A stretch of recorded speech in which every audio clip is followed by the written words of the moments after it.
Jo no ho sé. Esperem que sigui un èxit, de moment ho està siguent.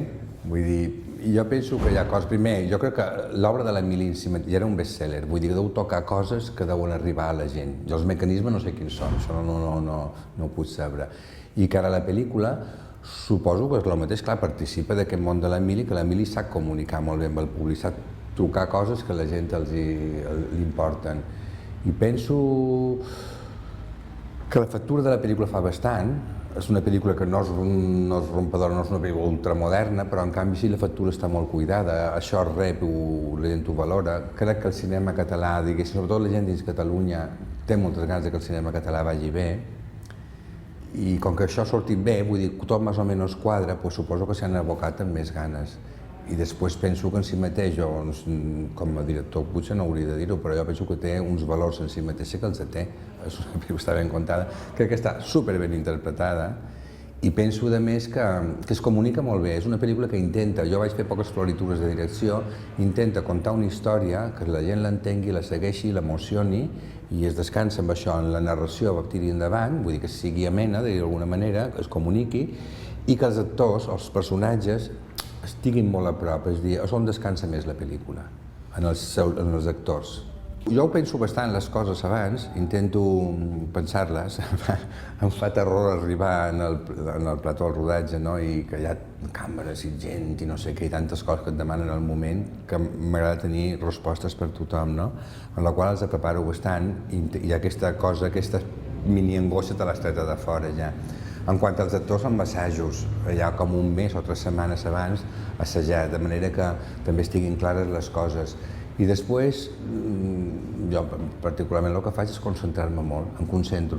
Vull dir, estic a lo que estic, m'encanta, a més és que m'encanta el rodatge en si, el treball amb els actors sobretot m'agrada molt, doncs me concentro, m'hi fixo, que no es vagi per un lloc o per un altre i ja està, tampoc és més complicat que això. No, jo fixa't, he tingut fama molt de temps de ser-ho, és que no gust i tal, perquè exigent sí que ho soc, això sí, i en els assajos hi ha moments que els empenyo molt, però després no, Mira, es poden dir coses fantàstiques del tipus que em va agradar moltíssim la novel·la, que l'Isona ja havien treballat i tal, també hi ha una cosa molt simple, que el món, o sigui, que estem en un... Jo he vist d'això també. Moltes vegades no hem de fer tantes floritures, és tan simple com la pròxima feina que et ve és aquesta i te l'agafes amb molt d'amor. El que passa no vol dir que diguis que sí a tot, m'entens? Però vull dir-te que hi ha un component, diguéssim, mig artístic, però hi ha un component bàsic normal, que no hem de posar més història. Jo quan va venir Pa Negre vaig pensar, m'interessa, em feia por, vull dir que m'ho vaig pensar, perquè dic, fer alguna cosa de la Guerra Civil i no sé jo si és el moment de continuar fent coses de la Guerra Civil. Després Pa Negre la veia molt difícil d'adaptar, és més, la vaig veure tan difícil que vaig recórrer a altres coses dels elements literaris d'Emili Teixidor, del seu univers literari, no? I tot això, clar, i vaig tardar molt a trobar el guió. Sort que l'Emili m'ha fet confiança, em va dir, tu fes, però jo li vaig dir que els mecanismes literaris no són els mateixos que els visuals. Dic, i Pa Negre literàriament funciona de putíssima mare, però a l'hora de passar al visual queda curta, o queda curta o jo no ho sé fer també, perquè potser pots fer, si ets un director més contemplatiu o més reposat, pot ser, però no és la meva manera tampoc. A mi necessito que tinguin més xitxa les coses, no? I vaig buscar elements més d'acció.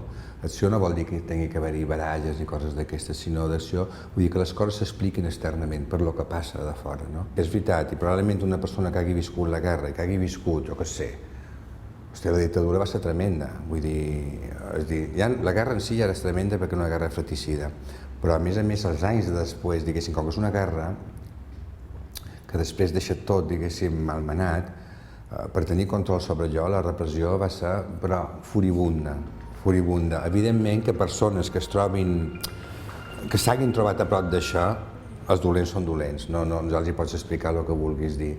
Però el que sí que és interessant també és que no es faci mai d'un brochazo, diguéssim. Tu pots veure, és a dir, per exemple, jo crec que és bo fer una reflexió, però no per criticar ningú, és a dir, fer una reflexió sobre les persones, sobre els bàndols dels vençuts, ara parlo del bàndol dels vençuts, aquestes persones, diguéssim, no veure-les simplement en la pietat de pobra gent el que han hagut de patir, sinó entendre que el seu patir pitjor es va traicionar ideals. Jo crec que això és molt interessant. Aquest nen, l'Emili ho explica molt bé, aquest nen és una metàfora, ja que estem a Catalunya i parlant de Catalunya, és una metàfora molt de Catalunya. Perquè l'Emili ho diu molt bé, diu, escolta, el feixisme no estava fora de Catalunya, el feixisme estava a dintre. Diu, aquest nen és una mica l'exponent, no perd el llenguatge, canvia la família, pega una portada cap a tot el que ha viscut i es posa un altre sistema, que és un règim nou que ve. I és veritat, i d'alguna manera és el que va fer moltíssima gent. No, la paraula necessitat és una paraula molt grossa. Necessitar, no. Home, t'alegra molt. Home, jo, mira, pensa que soc una persona que treballo molt de tant en tant. No perquè no vulgui, perquè vull dir, em costa explicar les coses. Tinc una fama, he tingut una fama molt d'anys de ser un director, allò que diu un maldito, no? Inclús de malalt i de cosa rara. Vull dir, he anat de coses rares molt d'anys. M'he sentit moltes vegades marginat, allunyat del públic. Jo sempre he pensat en el públic a l'hora de fer les coses, vull dir, i clar, notar que el públic com una mica te fa l'abraç, això ho agraeixes moltíssim, perquè a on vas, no sé si m'entens. Ara, necessitat, no, potser necessitat no, però alegria molta. No sé. Home, és que són molt diferents, clar, el mar i pa negre és molt diferent, és molt, molt diferent. Que ha canviat... No sé, mira, jo et diré bàsicament que el mar, per exemple, és una cosa que parla de sers humans, igual que aquesta, que senten les persones, però que és més malaltissa. És de febre, no sé com dir-te. Les coses són coses terribles, però els personatges són molt estranys. Són tuberculosos, són maricons, són no sé què, és una cosa com malaltissa tota ella, no per ser maricons, vull dir, però són gent que es diguessin que no està acceptant aquesta condició, això els preocupa molt mal de cas, vull dir, són gent que, no sé, que es claven, es fan estigmes, vull dir, la religió està mal entesa, són personatges malaltissos. Jo crec que la diferència que hi ha respecte a Pa Negre, que tot i sent una pel·lícula dura, els personatges no són malaltissos. Són persones, es pot entendre perfectament el que els hi passa, te pots identificar amb ells, perquè són gent que està visquint les conseqüències d'una guerra, és a dir, d'un fet que ho ha destavellat tot, i dintre d'això intenten sobreviure. I fins les maneres, diguéssim, que tu potser no pots compartir-les, els pots entendre, i dintre d'això està provocar-te una certa tristesa. Jo penso que aquesta és una de les claus de que la pel·lícula pugui funcionar amb un espectre molt ampli, perquè igual li agrada una persona molt jove que igual li agrada una persona molt gran, i crec que és això, toca temes que són molt fàcils d'identificació, no són gent perversa ni malalta, ni que estan allà, no són marcianos, com els personatges de les meves pel·lícules eren molt marcianos. Jo veig que està passant això. No sé jutjar-ho molt bé perquè no entenc, me falten claus, però jo suposo que hi deu haver hagut un corrent des de les pròpies institucions, hi ha hagut com un afany que deu haver començat fa uns anys, que no només era a vegades la cosa de la normalització lingüística aplicada al cinema i amb aquest esforç, sinó també ja començar a entendre que hi ha temes propis nostres, començar a pensar que les coses han de fer en diners, que han de tenir uns sistemes de distribució, de promoció, i s'ha fet una cosa molt variada i s'ha fet, a més, jo crec que el cinema, el comercial, diguéssim, s'ha d'alimentar molt del cine de risc, i crec que Catalunya amb això és pionera. Crec que hi ha una quantitat de, no sé, d'autors, no sé, te puc dir Guerin, el Jordà, el Marc, Reixa, no sé, molta gent, l'Isaac i ara, no sé, molta gent que en aquest sentit fan un treball, diguéssim, molt interessant pel cinema, amb esperit de base. I després el que està passant ara és que hi ha també un determinat cinema que jo vaig, per exemple, ara amb l'estrena que haurà d'Herois, quan es faci Eve, la pel·lícula, amb tot això, jo penso que són pel·lícules molt interessants que rebassen el límit de lo que és purament cinema català. Clar, el cinema català està fet aquí i probablement sigui en català, però jo penso que tot això és el que fa, no sé, ara, per exemple, la pel·lícula de Maragall mateix, no sé, penso que és un bon moment. A Sant Sebastià mateix estàvem, hi havia 4 pel·lícules de concurs, les 4 de producció catalana, i hi havia com a 12 o 13 pel·lícules més a diferents seccions. Sí, jo crec que s'està fent un públic també, sí. Jo tenc amics meus que són cubans, vull dir que són gent, i anàvem parlant i de sobte clar, cine català, vull dir, parlaven del cinema català, que de sobte el cinema català, és com el cine espanyol moltes vegades es diu, ui, el cine espanyol, quin rotllo, i del cine català també es diu, el cine català, no sé què, quin rotllo. I jo veig que ara això s'està perdent una miqueta. No és una cosa que diguis quin rotllo, sinó... Bueno, algú encara ho dirà si vol, però... El cinema català, clar, una part una part grossa s'ha de mantenir des d'aquí. És a dir, ha de tenir recepció aquí, si no, no té molt de sentit. M'entens? Vull dir, Pa Negre, una part important del públic que vagi a veure-la té que ser català.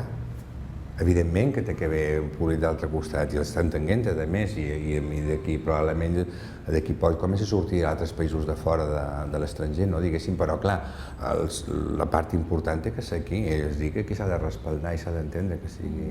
La veig molt bé, i a més penso que també té que conviure amb altres pel·lícules com puguis l'Isakai i tal, la pel·lícula de la Vegana, de l'Isaki, vull dir, que també té que haver Cara cremada, té que veure també tot això, que també són pel·lícules més petites, vull dir que tampoc tenen grans necessitats, però té que existir tot això. Jo crec que s'ha de combinar, el que no es pot fer tampoc és dir, en la política de potenciar poques pel·lícules amb més diners perquè et siguin més lumbreres o més no sé quantos, que els oblidem de tot perquè la cantera ve darrere.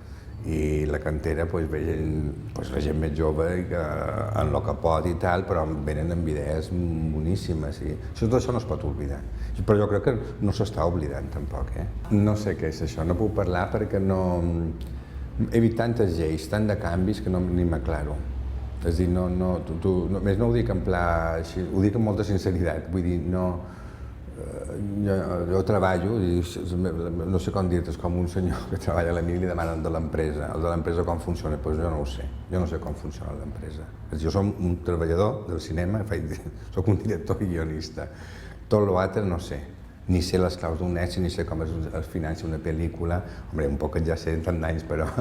I després de les lleis tampoc no m'atrevo a opinar perquè veig que es mouen coses que jo no els entenc directament. No m'hi fico ni entro. Hi ha coses que no m'agraden, per exemple, coses puntuals, però jo puc dir coses puntuals que a vegades penso. Penso, per exemple, ara te diré amb això de la llengua mateix, i penso que si a Madrid hi ha dues sales que estan exhibint la nostra pel·lícula, per exemple, en català, amb subtítols en castellà, no entenc com aquí a 28 sales no n'hi hagi ni una que se pugui exhibir amb una versió castellana, o com a mínim en subtítols en castellà. M'entens? Això són coses que no entenc. Això segur que dintre el marc de la llei no acaba d'entrar o entra, això ja no ho sé. Per això ja puc dir coses així sueltes, no puc dir un global perquè no estic preparat per fer-ho. Jo sí, jo som optimista perquè en general, i el que penso és que també que saber s'adaptar. No només a lluitar, sinó també adaptar-se a les dues coses, perquè el món va canviar. Tu no pots dir, el món vull que ha de ser així, no, el món és com és i se conforma com sigui, no? I dintre d'això has de saber trobar el teu lloc. Jo aquests dies em faig molts dubtes, perquè clar, Pa Negre, és dir, jo m'he tirat, ara parlo personalment, m'he tirat molts anys lluitant en projectes meus molt difícils, que no hi ha manera, no els puc col·locar, doncs potser és que no se poden col·locar, o potser quan tingui un espai més petitet i em deixin fer una cosa amb pocs diners ho faré. Per exemple, Pa Negre no és que sigui una cosa que tingui concessions, però sí que és una cosa que està molt pensada per no deixar entrar idees massa pertorbadores. M'explica què te vull dir? Tot això, clar, com a artista, no? Tot això ho tens en el teu discurs interior a vegades. Però és que som optimistes perquè, escolta, jo penso tenir un espai per poder treballar en el que t'agrada, que és això, que defensar unes idees que més o menys puguis creure-se amb elles, i en el moment en què no pugui ser, bueno, escolta, allà a la jardineria, posant per cas, vull dir que no, tampoc seria un drama.